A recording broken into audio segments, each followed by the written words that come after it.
ఆనాడు బలి పాపంతో ప్రారంభమైంది. ఆదాము అవ్వలు తనకు పుట్టిన బిడ్డలు కానీ, ఆదాము కానీ, అవ్వలు కానీ చేసిన పాపం వలన బలి ప్రారంభమైంది. పాపము బలిని కోరుకుంది. అయితే ఈ నిబంధన నా రక్తము వలన ప్రారంభమవుతుంది. నా రక్తము వలన చేస్తున్నాను. ఇది పాపాన్ని కోరే బలి కాదు, ఇది జీవాన్ని కోరే బలి కాదు, ఇది అర్పించే బలి.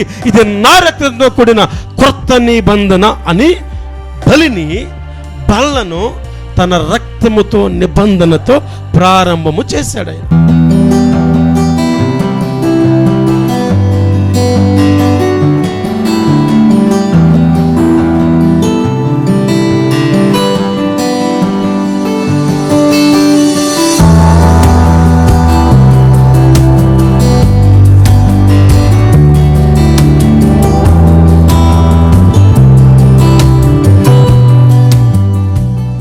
గత కొన్ని వారాలుగా మనం ధ్యానం చేస్తూ వచ్చాం, బలికి రక్తమే ప్రాముఖ్యమా, ఎందుకు బలిలో రక్తం ఉండాలి. ధ్యానం చేస్తూ ఉన్నప్పుడు రక్తం చిందించబడకుండా బలి అంగీకరించబడదని. అలాగే మరొక వారం మనం ధ్యానం చేస్తాం, ఎందుకే యేసుక్రీస్తు ప్రభువారు బలి పశువుగా మారాలి. ఎందుకంటే ప్రతి ఏడాది యాజకుడు రక్తాన్ని తీసుకుని వెళ్ళి తన పాపాలు మరలా గుర్తు తెచ్చుకుంటున్నాడు. అంటే ఏడాది ఇప్పుడు బలిపిస్తున్నాడు, నా పాపం పోయిందని వచ్చేస్తున్నాడు, ప్రజల పాపం పోయిందని వచ్చేస్తున్నాడు. మరలా ఏడాదికి మరలా రక్తాన్ని తీసుకుని వెళ్ళి రక్తాన్ని బలిపెట్టే మీద ప్రోక్షించి మా పాపాలు గుర్తు తెచ్చుకోమంటున్నాడు. అంటే ఏటా పాపాలు గుర్తొస్తున్నాయి కనుక దాన్ని కొట్టివేయడానికి, ఒకే బలి అర్పించడానికి యేసుక్రీస్తు ప్రభువారే బలి పశువుగా మారిపోయాడు అనే విషయాన్ని మనం ధ్యానం చేస్తాం. ఈరోజు ఆఖరిగా బల్లారాధన గురించి ధ్యానం చేద్దాం. బల్లారాధన రోజు ప్రారంభించిన ఈ వాక్యము మరలా బల్లారాధనకు వచ్చి ఆగింది. ఈరోజు ముగిద్దాం. ఎందుకు యేసు ప్రభువారు ఆ రాత్రి రొట్టె విరిచి, ఇది నా శరీరము, ఇది నా రక్తము, దీని వలన నేను నిబంధన చేస్తున్నాను, ఇది క్రొత్తదైన నిబంధన, పాతది కాదు అని మాట్లాడాడు. ఎందుకు ఈ విషయాన్ని మాట్లాడాడో కొన్ని విషయాలు మనం ఈ పూట ధ్యానం చేద్దాం. బైబిల్ గ్రంథం నుంచి మత్తయి సువార్త 26వ అధ్యాయము 26 నుంచి 28 వాక్యాలు చదువుకుందాం. మత్తయి సువార్త 26వ అధ్యాయము 26 నుంచి 28 వాక్యాలు. ఒక్కరు చదవండి, తనుకోబోకండి. వారు భోజనము చేయుచుండగా యేసు ఒక రొట్టె పట్టుకొని దానిని ఆశీర్వదించి విరిచి తన శిష్యులకిచ్చి, మీరు తీసుకొని తినుడి, ఇది నా శరీరం అని చెప్పాను. మరియు ఆయన గిన్నె పట్టుకొని కృతజ్ఞతాస్తుతులు చెల్లించి వారికిచ్చి, దీనిలోనిది మీరందరూ త్రాగుడి, ఇది నా రక్తము, అనగా పాప క్షమాపణ నిమిత్తము అనేకుల కొరకు చిందించబడుచున్న నిబంధన రక్తము. చిన్న ప్రార్థన చేసుకుందాం. ప్రేమమయుడా, మీకు స్తోత్రమయ్యా. ఈ పూట మీరు మాతో మాట్లాడండి. గత కొన్ని వారాలుగా మీరు మాతో మాట్లాడుతూనే వచ్చారు కనుక మేము అనేక విషయాలు నేర్చుకున్నాం. ఈ పూట కూడా మీరు మాతో మాట్లాడండి.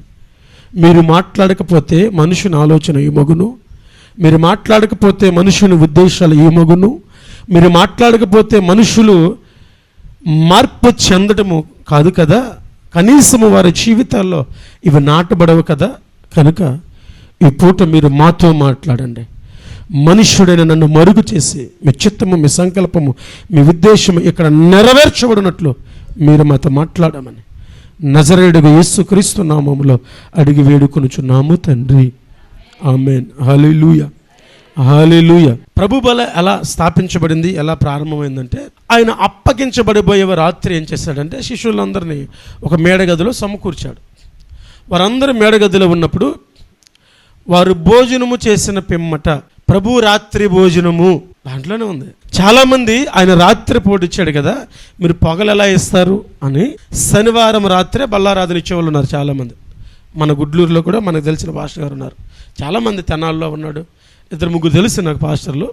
ప్రభు రాత్రి భోజనం అంటే పొగలు మీరు ఎలా ఇస్తారు, మీరు బైబిల్కి వ్యతిరేకం అని శనివారం రాత్రే బల్లారాధన ఇచ్చేస్తారు, తప్పులేదు. ఇంకో రకమైన ఆలోచన ధోరణి ప్రకటించే వాళ్ళు ఉన్నారు. నెలకోసారి ఎలా ఇస్తారు మీరు నెలకోసారి ఎలా ఇస్తారు? సంఘముగా కూడినప్పుడల్లా ఇచ్చారు, వారం ఇవ్వాలి అని వారం బల్లారాధన ఇచ్చేవాళ్ళు ఉన్నారు, తప్పులేదు. నేనంటాను, వారు సంఘముగా కూడిన చోట ఏంటంట రొట్టె విరిచిరి. ఇప్పుడు ఇంటింట రొట్టె విరిచిరి అంటే ఇప్పుడు ఏం చేయాలి? ఆ ఉపవాస ప్రార్థన పెడుతుంది కదా బుధవారం, అక్కడ ఏమి ఇవ్వాలి? రొట్టె ఇవ్వాలి. సో కాబట్టి నేను ప్రయత్నించేదే, నేను వెంబడించేదే ఖచ్చితము అని చెప్పడం పొరపాటు. బైబిల్ ప్రకారం అయితే ఇంటింటా ఇరిచారు. ఏ ఇంటిలో కూడినా రొట్టె విరిచారు. ఆయన మరణమును పునరుద్ధానమును ఆయన రాకడను జ్ఞాపకం చేసుకున్నారు. ఇప్పుడు as it is Bible follow అవ్వాలంటే మనం ఎప్పుడు ఇరవాలి? శనివారం రాత్రి ఇరవాలి, బుధవారం రాత్రి ఇరవాలి, మంగళవారం రాత్రి ఇరవాలి, ఆదివారం ఉదయం ఇరవాలి, ఉపవాస ప్రార్థనలో ఇరవాలి, సంపన్న రాత్రి ప్రార్థనలో ఇరవాలి, వాగ్దాన సందేశంలో విడవాలి, స్పెషల్ ప్రేయర్లో ఇరవాలి. హల్లెలూయా. ఇలా చూస్తే కనీసం వారానికి మనం 4-5 సార్లు ఇరవాలి. అంతే అంటారు కాదంటారు? అయితే జాగ్రత్త గుర్తుపెట్టుకోండి, రొట్టె విరచడంలో ఒక్కొక్కరికి ఒక్కొక్క ఆలోచన ఉంది. ఏది పొరపాటు కాదు, ఏది పాపము కాదు. దేవుడు వారికి అనుగ్రహించిన ఆలోచన బట్టి దాన్ని పరిశుద్ధంగానే ఆచరిస్తున్నారు. కాబట్టి మేము నెలకోసారి తీసుకుంటాం, మీరు వారం వారం తీసుకుంటారా, మీరు తప్పు. మీరు పొగలు తీసుకుంటారా, మేము రాత్రి తీసుకుంటాం, మీరు తప్పు. మేము వాళ్ళు ఎంతెంత ఇరిచారు కదా, మీరు ఎందుకు ఇరవట్లేదు, మీరు తప్పు అనేది కాదు. ఏది చేసినా ఇది ఎందుకంటే క్రొత్త నిబంధన. ఏంటిది అంటే ఇది ఎందుకు ఇచ్చాడు? ఎందుకు ఇచ్చాడు? వారికి చెబుతున్నాడు, ఇదిగో నేను ఒక త్యాగం చేయబోతున్నాను.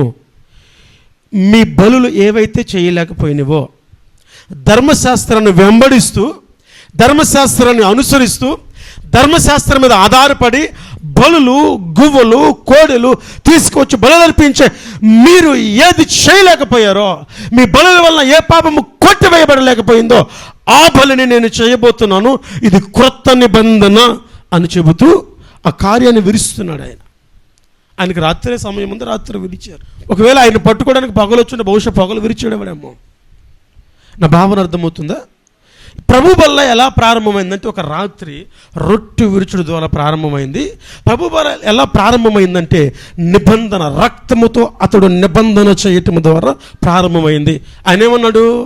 ఇది నీకు మాకు మధ్య, నాకు మధ్య క్రొత్త నిబంధన, నా రక్తము వలనైన నిబంధన అన్నాడా? ఈ సువార్తలే కదా, మరొక సువార్త చదవండి. మార్కు సువార్త 14వ అధ్యాయం 22-24 దాకా చదవండి, త్వరగా చదవాలి.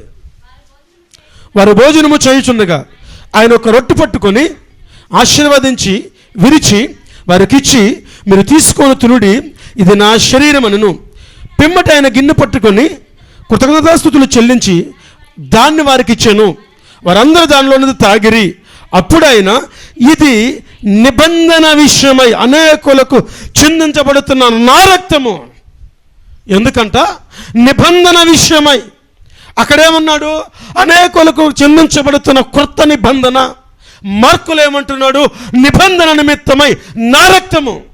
మనం లోకాసు వార్తలో 22వ అధ్యాయము 19-20 వాక్యం చదువుతుంటే, పిమ్మట ఆయన రొట్టె పట్టుకొని కృతజ్ఞతాస్తుతులు చెల్లించి దానిని విరిచి వారికిచ్చి, ఇది మీరు మీ కొరక ఇవ్వబడిన నా శరీరము, నన్ను జ్ఞాపకము చేసుకుంటూ దీనిని చేయుడని చెప్పాను.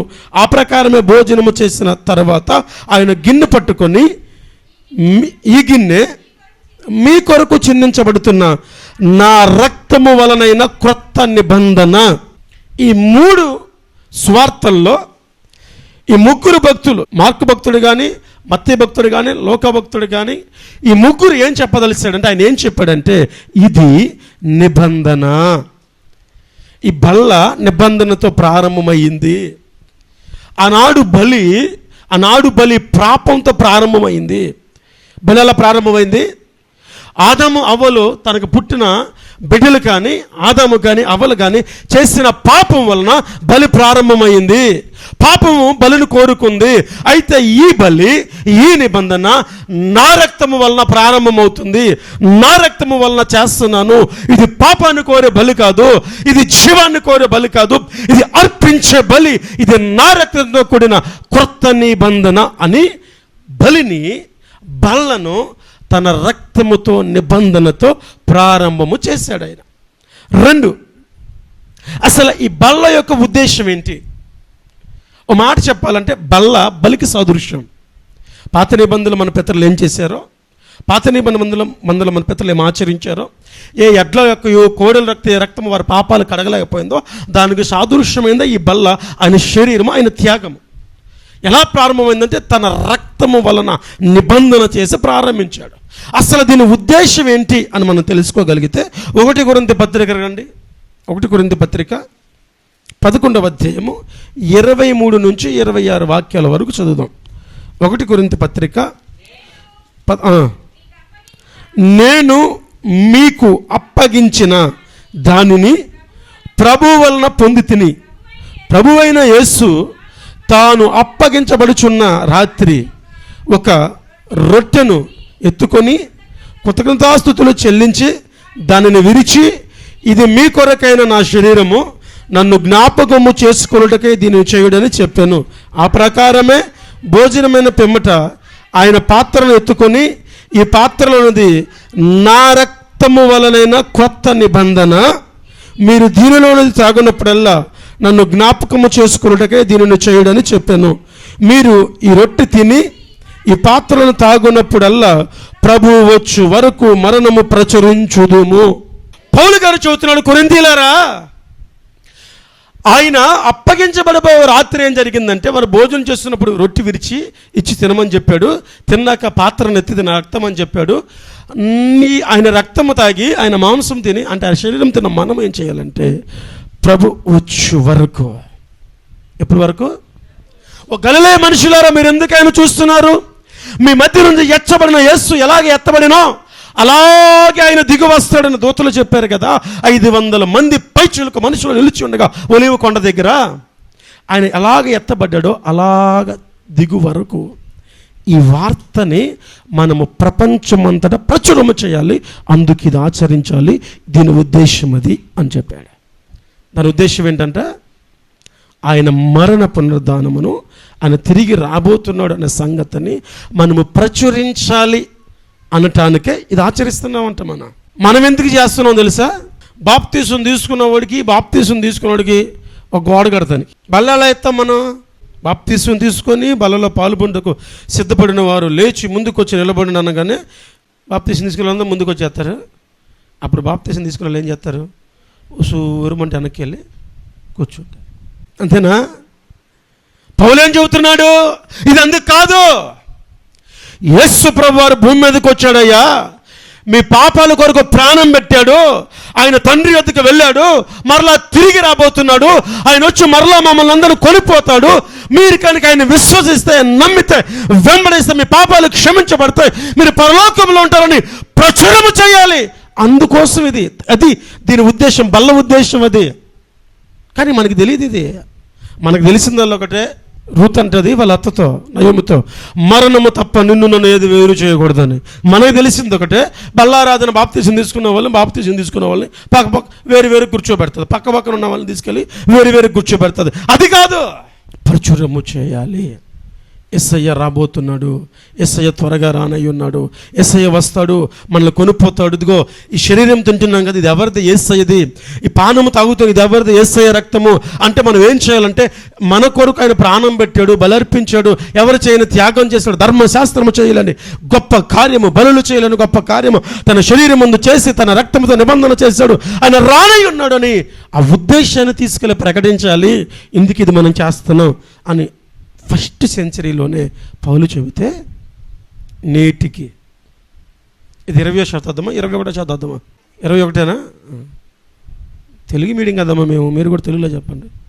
మీరేం 21st అంటే నైట్ అంటే నాకు పొగల్లా కనపడే, నువ్వు 21st అంటే 21వ శతాబ్దం ఇది. ఆయన చెప్పిన 20 శతాబ్దాల తర్వాత కూడా ఈరోజు క్రైస్తవంలో చలనం లేదంటే సిగ్గులేని క్రైస్తవ్యాన్ని జీవిస్తున్నాం మనం. ప్రచురము చేయడానికే ఇది అని దేవుడు చెబితే, ప్రచురము చేయడానికే ఇది అని శిష్యులు ప్రచురము చేస్తే, మనం ఎందుకు ఇది చేస్తున్నామంటే బాప్తీసం తీసుకున్న వాళ్ళని వేరు చేయడం కోసం చేస్తున్నాం. అందుకు మించి ఇంకేం లేదా. దాని ఉద్దేశం అది కాదు. రక్తంతో ప్రారంభించి దానికి ఒక ఉద్దేశాన్ని పెట్టాడు. ఇది చేసిన ప్రతిసారి నా మరణాన్ని జ్ఞాపకం చేసుకొని దాన్ని ప్రకటించండి అని చెప్పి సంఘానికి రాస్తూ అంటున్నాడు. ప్రచురము చేయటం అనేది దీని ఉద్దేశం. బల్ల తీసుకోవడం ఉద్దేశం కాదు. అది తీసుకున్న ప్రతి నా కొరకు ఒక వ్యక్తి మరణించాడు. ఈ మరణ వార్త నేను ఎలా గుండెలో దాచుకుంటాను? ప్రచురం చేస్తే అనేకులు రక్షించబడతారు అని ప్రచురించండి అని చెప్పాడు. కానీ మనం అది తప్పని చేస్తున్నాం. 3, ఒకటేమో రక్తముతో నిబంధనను ఆయన స్థాపించాడు. 2, ఇది స్థాపించడానికి గల ఉద్దేశం ఏంటంటే ఇది మనం ప్రచురము చేయాలని. 3, అసలు బల్ల మనం చెయ్యేస్తాం కదా, ఈరోజు బల్ల ఉంది కదా, బల్ల చెయ్యేసే ముందు మన బ్రతుకు ఎలా ఉండాలో కూడా రాశాడు. చూడండి ఒక మాట, అదే కొరింథీ అదే 11, 27 నుంచి 29.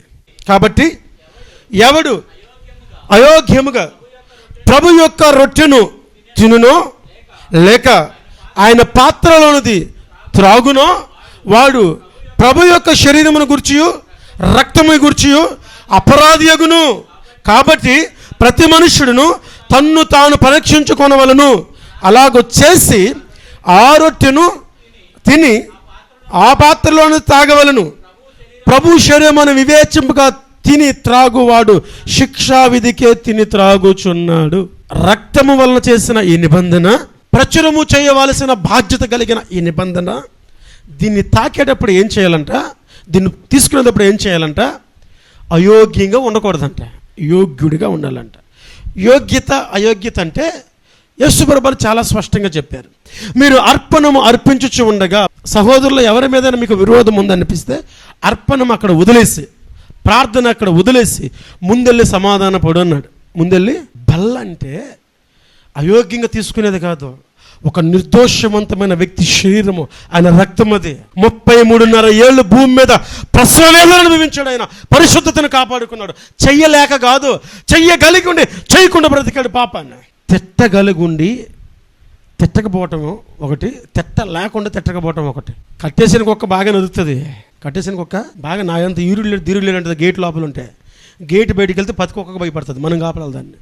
పాపము చెయ్యగలిగి ఉండి పాపము చెయ్యలే, దుర్భాషలు ఆడగలిగి ఉండి దుర్భాషలు ఆడల. అవకాశం లేక పాపం చేయకపోవడం కాదు, అవకాశం ఉండి చేయకపోవడం పరిశుద్ధత. అలా 33.5 సంవత్సరము తన పరిశుద్ధతను కాపాడుకున్నాడు. అందుకని బలికి అంగీకరించబడ్డాడు. ఆయన శరీరాన్ని తాగుతున్నప్పుడు, ఆయన రక్తాన్ని తాగుతున్నప్పుడు అయోగ్యంగా ఎలా చేయవేస్తావు? ఏ హక్కు ఉంటే చేయవేస్తావు అయోగ్యంగా? ఏ ఆధారంతో చేయవేస్తావు అయోగ్యంగా? యోగ్యత కలిగి చేయవేయాలి.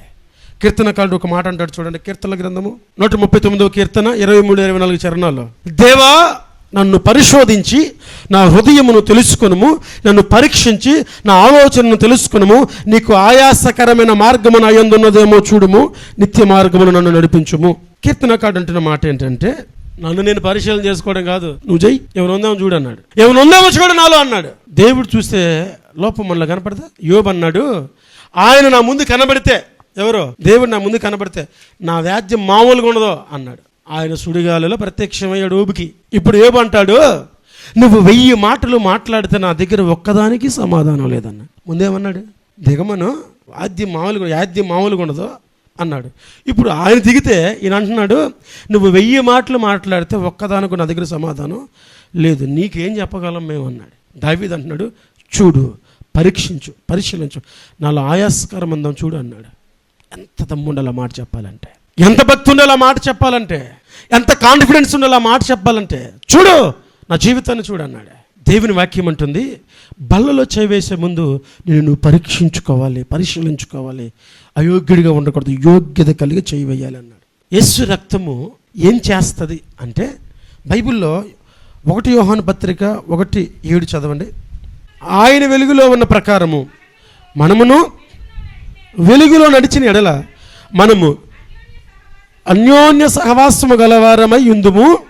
అప్పుడు ఆయన కుమారుడైన యేసు రక్తము మన ప్రతి పాపము నుండి పవిత్రులుగా చేయును. పాపము లేని వారు మనం చెప్పుకునే ఎడల మనల్ని మనమే, మీరు చెప్పారే మీకు పాపాలు తెలియదు, పాపాలు ఉండవు, మా ఇంట్లో గొడవలు ఉండవు అని అలా చెబుతుంటే మిమ్మల్ని మీరు మోసపుచ్చుకుంటున్నారు. ఒకటి, రక్తము ఎందుకు నిర్దోషవంతంగా తాగాలంటే, రక్తం అనేది శుద్ధీకరిస్తుంది. ఆయన కుమారుడైన యేసుక్రీస్తు మన ప్రతి పాపములను మన పవిత్రులుగా చేయును. రక్తము శుద్ధీకరిస్తుంది. ప్రకటన గ్రంథము 12వ అధ్యాయం 11లో ఒక మాట ఉంటుంది, వారు గొర్రె పిల్ల రక్తమును బట్టి తామిచ్చిన సాక్ష్యమును బట్టి వానిని జయించి ఉన్నారు కానీ మరణము వరకు తమ ప్రాణములను ప్రేమించిన వారు కారు. దేవుని రక్తమును బట్టి, రక్తము జయ జీవితాన్ని ఇస్తుంది, రక్తము శుద్ధీకరిస్తుంది, రక్తము జయ జీవితాన్ని ఇస్తుంది. అంతేకాదు హెబ్రీ పత్రిక 10వ అధ్యాయం 19 నుంచి 22 వరకు చదువుతుంటే అక్కడ మనకేం కనపడుతుంది అంటే, దేవుని ఇంటిపై మనకు గొప్ప యాజకుడు ఉన్నాడు కనుక మనస్సాక్షికి కల్మషమును తోచకుడున్నట్లు ప్రోక్షించబడిన హృదయము గలవారమును నిర్మలమైన ఉదకముతో స్నానము చేసి శరీరము గలవారమై ఉండి విశ్వాస విషయములో సంపూర్ణమైన నిశ్చయత కలిగి యథార్థమైన హృదయముతో దేవుని సన్నిధానమునకు చేరుదుము. ఆయన రక్తం అంట ఉదకంతో మన స్నానం చేస్తుంది కనుక నిర్మలమైన మనస్సాక్షి గలవారిగా చేసి దేవుని సన్నిధికి తీసుకొస్తుంది. రక్తము శుద్ధీకరిస్తుంది, రక్తము జయాన్ని ఇస్తుంది, రక్తము దేవుని సన్నిధికి తీసుకొని వస్తుంది. ఇక్కడ 3 విషయాలు మనకు కనబడతాయి. ఒకటి, రక్తము శుద్ధీకరిస్తుంది, రక్తము జయాన్ని ఇస్తుంది, రక్తము దేవుని సన్నిధికి తీసుకొని వస్తుంది. ప్రభు బల్ల అనేది 2వ రాకడికి మిళితమైనది. ప్రభు బల్ల అనేది భూమి మీద దేవుని రాకడను గుర్తు చేసే సందర్భాలు చాలా తక్కువ ఉంటాయి. అందులో ప్రాముఖ్యమైన సందర్భాలు కొన్ని ఉన్నాయి. అందులో మనము ప్రతి నెలలో జరిగించే బల్ల దేవుని రాకడను గుర్తు చేస్తుంది. 2, జీవితంలో ఒకసారి జరిగే వివాహం, పెళ్ళి ఒకటి, బల్లారాధన ఒకటి, కొన్ని ప్రత్యేకమైన సందర్భాలు ఉన్నాయి. ఈ దేవుని రాకడను చాలా గుర్తు చేస్తాయి. ఎందుకు పెళ్ళి అంటే, ఆదిలో దేవుడు ఆదాము దగ్గరకు అవ్వని తీసుకొని వచ్చాడు. ఆదిలో చేయబడిన వివాహము, మధ్యాకాశంలో వధువు సంఘంతో జరగబోయే వివాహము. ఈ వివాహ వ్యవస్థ అనేది భూమి మీద దేవుణ్ణి, పెండ్లి కుమారుని గుర్తు తెస్తూనే ఉంటుంది. మనం జాగ్రత్తగా గమనిస్తే ఇక్కడ ఏమంటున్నాడంటే 1 కొరింథీ పత్రిక 11వ అధ్యాయము 26, మీరు ఈ రొట్టె తిని ఈ పాత్రను తాగినప్పుడల్లా ప్రభు వచ్చే వరకు ఆయన మరణమును ప్రచురించుదుము. బల్లకి రాకడికి చాలా చక్కటి దగ్గర సంబంధాలు ఉన్నాయి. ప్రభు వచ్చు వరకు దీన్ని మనం ఏం చేయాలంట, ప్రకటన చేయాలి. యోహాను సువార్త 14వ అధ్యాయము 1 నుంచి 3 వాక్యాలు చదవండి. మీ హృదయములను కలవరపడనీకుడి, దేవుని యందు విశ్వాసం ఉంచుతున్నారు, నా యందు విశ్వాసం ఉంచు, నా తండ్రి అనేక నివాసములు కలవు, లేని ఎడల నేను మీతో చెప్పుదును, నేనుండే స్థలంలో మీరు ఉండులాగా మిమ్మల్ని తీసుకుని మరలా నేను రాబోతున్నానని చెప్పి ఒక వాగ్దానం చేశాడు.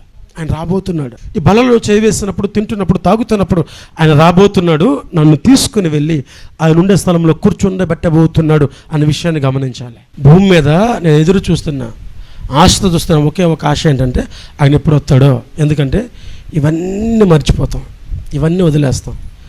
చనిపోయిన వారి దగ్గర ఏడుస్తున్నప్పుడు చాలా సందర్భాల్లో నాకు దుఃఖాన్ని కలిగించేది, సంతోషాన్ని ఇచ్చే మాట ఏంటంటే, మనం ఏడుస్తున్న ఈ సందర్భంలో దేవుని యొద్దకు ఆత్మ అలా తిరిగి వెళ్ళిపోతూ ఆయన సన్నిధిలో ఆనందిస్తూ ఉంటుంది. నువ్వు ఏడుస్తున్నావని పట్టించుకోదు, నువ్వు రొమ్ము కొట్టుకుంటున్నావు, ఏడుస్తున్నావని బాధపడ్డావు, దేవుని దగ్గరికి వెళ్ళిపోయి హ్యాపీగా పిచ్చోడు ఏడుస్తున్నాడు, నాకైతే ఇక్కడ ప్రశాంతంగా ఉందయ్యా అని దేవుని సముఖంలో.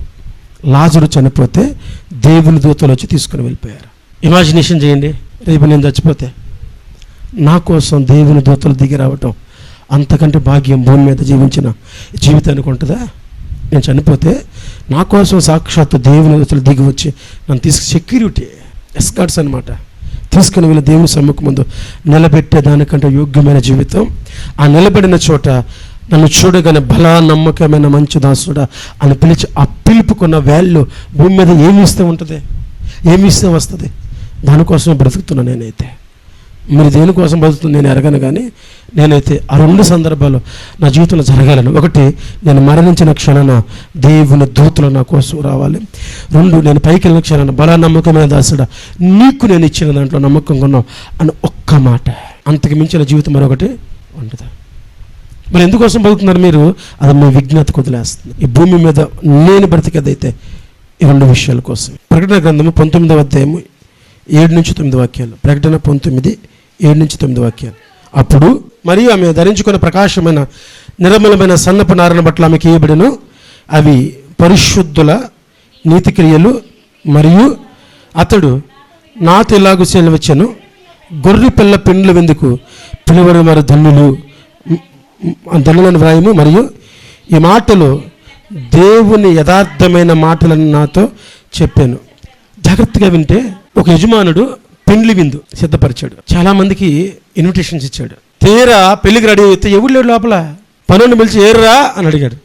రాలేదండి. నువ్వేం చేస్తావంటే రాజమార్గంలోకి వెళ్ళు, నీ కంటికి కనబడిన వాళ్ళందరినీ లోపలికి వచ్చినట్లు నా శాల నిండినట్లు బలవంతము చేయమన్నాడు. చదవండి మీకు సమయం ఉంటే ఇంటికి వెళ్ళాక. బలవంతము చేయమన్నాడు. లోపలికి రావడానికి బలవంతం చేయండి అన్నాడు. విందులకు రాయ్యా, ఒక్కసారి రాయ్యా, ఒక్కసారి వచ్చు భయ్యా, ఒక్కసారి చూడయ్యా, నా యజమానుడి కుమారుడికి పెళ్ళి అవుతుందయ్యా, రాయ్యా, నీ కొరకు స్థలం ఉందయ్యా, నీ కొరకు ఒక చోటు ఉందయ్యా అని బలవంతం చేసి తీసుకురండి అన్నాడు. వచ్చారు, నిండిపోయింది. వచ్చిన వాళ్ళకి ఒకడికి, హల్లెలూయా, వచ్చిన వాళ్ళు ఒకడికి పెళ్లి వస్త్రం లేదు. స్నేహితుడా పెళ్లి వస్త్రాలేయి అన్నాడు. అంటే మీకేం అర్థమై ఉండాలి? వచ్చిన వాళ్ళందరూ రెడీ వచ్చిన వాళ్ళ అంటే అక్కడికి వచ్చిన వాళ్ళకి ఏమి ఇవ్వబడుతుంది? పెళ్లి వస్త్రము ఇవ్వబడుతుంది. లోపల కూర్చున్న ఈ వ్యక్తికి ఏమి లేదు, పెళ్లి వస్త్రం లేదు. పెళ్లి వస్త్రం ఏది అన్నాడు. కీప్ క్వైట్ అన్నాడు. ఏం మాట్లాడలా. అరే ఈయన తీసుకుపోయి చీకటి గుట్లో పడండి అన్నాడు. పెళ్లి కోసం పిలిచింది నువ్వు, పెళ్లి కోసం పిలిచింది నువ్వు, బలవంతం చేయించింది నువ్వు, తీసుకొచ్చింది నువ్వు, చీకటి గుట్లో పడేస్తావా? ఎందుకు పడేశాడు? నా పెళ్ళికి నువ్వు వచ్చావంటే నా హోదాకి తగినట్టు నీ బ్రతుకుండాలి. దేవుడు ఏం ఎక్స్పెక్ట్ చేస్తున్నాడు కంటే నేను పరిశుద్ధుని, మీరు పరిశుద్ధత కనపడాలి. నేను యథార్థవంతుని, మీరు యథార్థత కనపడాలి. నేను పాపులలో చేరనే వాడిని, ప్రత్యేకమైన వాడిని, మీరు కూడా అలాగ బ్రతకాలి. ఆ క్వాలిటీస్ కోరుకుంటున్నాడు. ఆ వస్త్రాన్ని కోల్పోతే నువ్వు ఎక్కడున్నా, రోడ్డు మీద ఉన్నా ఒకటే. రేపు వెళ్ళేది చీకటి కొట్లోకే, రేపు వెళ్ళేది చీకటి కొట్లోకే. బల్లలో ఇన్ని అమూల్యమైన విషయాలు దాచి ఉంచాడు ఆయన. ఆయన రొట్టె విరిచి వారికి ఇస్తున్నప్పుడు, ఆయన పాత్రలను వారికి ఇస్తున్నప్పుడు, ఇది నా రక్తంతో చేసిన నిబంధన అని చెబుతున్నప్పుడు, ఇది చేయవలసినప్పుడు ఏం చేయాలో ఇన్ని నేర్పిస్తున్నప్పుడు, ఇన్ని సంవత్సరాల్లో బల్ల తీసుకుంటూ బల్లలో పాలు పొందుతూ ఆయన శరీరంలో చేయవేస్తూ మనం ఏం చేసాం ఇన్ని సంవత్సరాల్లో? ఇది బల్లలో మనం చేయాల్సిన పని. దేవుని రాకడను గుర్తు తెచ్చుకోవటం, ఆయన రక్తం వల్ల చేయబడిన నిబంధన గుర్తు తెచ్చుకోవటం, బల్లలో పాలు పొందులు మనం దీని గురించి ప్రచారణ చేయటం, బలలో పాలు పొందిన మనము నిబద్ధత కలిగి యోగ్యత కలిగి చేయవేయటం, ఇవి బలలో ఉండవలసిన కార్యక్రమాలు. అవి అలాగే చేయాలి. 2 ఆల్టర్నేటివ్ ఆప్షన్స్ లేవు. ఆల్టర్నేటివ్ అంటే తెలుసా? దేవుడు కొన్ని ఇచ్చాడు, వాటిని ఖచ్చితంగా అలాగే చేయాలి. అందులో మందసాన్ని మోసేది ఒకటే. దావీదు ఏం చేశాడంటే, నేను మందసాన్ని మోయన అవసరం లేదు, మాకు మంచి ఎద్దులు ఉన్నాయి, మా ఊర్లో మంచి ఎద్దుల బండి ఉంది అని ఎద్దుల బండికి చేశాడు. ఎవరు? దావీదు. ఉజ్జా చచ్చిపోయాడు. కారణం ఎవరంటే దావీదు. దావీదుకి భయం వేసి బాగా ఆలోచన చేసి ఈ మందసం ఇప్పుడు ఎక్కడ పెడదాం? ఉభయదేదేమి ఇంట్లో పెట్టేశారు. దాన్ని ఎక్కడ పెట్టారు? ఉభయదేదేమి ఇంట్లో. ఎందుకు? అన్యుడు అడిగేం తెలియదు దీని గురించి. రాజుగారు ఇగో దేవుడు మనసు మీ ఇంట్లో పెట్టమన్నారా, తర్వాత తీసుకెళ్తాడంట అంటే సరే అయ్యా అంటాడు. అదే ప్రార్థన వద్దు చచ్చిపోయింది, అందుకే కదా దేవుని ఒకటి మా మీదకి వస్తుంది, వద్దు అంటాడుగా. తీసుకెళ్ళి అన్యుల ఇంట్లో పెట్టారు. ఆ మందసము 3 నెలలు తన ఇంట్లో పెట్టుకున్నాడు. ఈలోపు రాజుగారికి ఒక వర్తమానం వెళ్ళింది. అయ్యా ఉభయదేదేము ఉన్నాడే, ఉభయదేదేము వాడు ఆస్తి మామూలుగా లేదయ్యా, మన్నటిదాకా నా దగ్గర చేయబదులు అడిగాడయ్యాడు. ఈరోజు మన ఊర్లో పెద్ద పెద్ద సామంతులు కూడా వాళ్ళని డబ్బులు అడుగుతున్నారయ్యా. అవునా? ఏం చేస్తాడు రాడు? ఆడేం చేయడయ్యా, మన మందసం బిడ్డ దగ్గర నుంచే జరుగుతుంది అని ఊళ్ళో టాకు అన్నారు. అరే రే రే రే అయితే మందసం ఆడి దగ్గర కదా ఉండాల్సింది, మన దగ్గర ఉండాల్సింది, మన రాజ్యంలో ఉండాల్సిందని అప్పుడు దిగులేడు. అప్పుడు యాజకుని పిలిస్తే దేవుడు మా భుజస్కంధాల మీద దాన్ని మొయ్యమన్నాడు, ఎద్దుల బండి మీద ఎక్కిమనలా. యాజకులు మందసము మోయుచున్న యాజకులు పాదములు యోర్ధానికి నదుకు తగిలితే ఏకరాశిగా నిలిచాయి, ఎద్దుల బండికి కాదు అని చెబితే సరే రండని వాళ్ళ భుజాల మీద పెట్టి తీసుకొచ్చాడు. కొన్ని పద్ధతులు దేవుడు ఇచ్చినవి మారవు. బల్లలో చేయవేసేటప్పుడు కూడా మార్పు అనే పద్ధతి ఏంటంటే, నువ్వు వెళ్ళి క్షమాపణ అడిగితేనే, నువ్వు సమాధానం పడితేనే, యోగ్యుడిగా చేయని వేస్తేనే. పౌలు ముందుకెళ్ళి ఒక మాట అంటాడు, కొందరు రోగులైరి కొందరు నిద్రించిరి. అయోగ్యకి బలలో చేయవేసినందుకే. అలాంటి యోగ్యకరమైన రక్తముతో నిబంధన చేయబడిన బల్ల మన ముందు ఉండగా పరిశుద్ధాత్మదేవుడు యోగ్యత కలిగిన వారముగా చేయి వేయడానికి మనకు కృప చూపునుగాక.